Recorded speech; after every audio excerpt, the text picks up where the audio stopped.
Hello everyone, in this video I'm going to show you how to share a screen on Discord. So currently we're on our Discord and we're going to go ahead and select a server. Now on this server, we have the option in the left sidebar where we can select voice channels. So we're going to select voice channels and select general. Now when you click on that, you have the option to turn on your camera, and then you have this icon here which is for sharing your screen. When you click on it, you will have a page where you can select the screen to share. You can scroll down to look for the screen you'd like to share, select the screen, and when you select it, you're going to have these other options. You can select the resolution and the frame rate. It's going to show you the streaming channel which is currently on the general, and it's going to remind you also what you're streaming.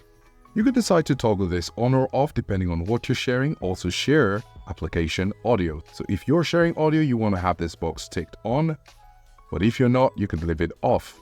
After that, you can click on Go Live.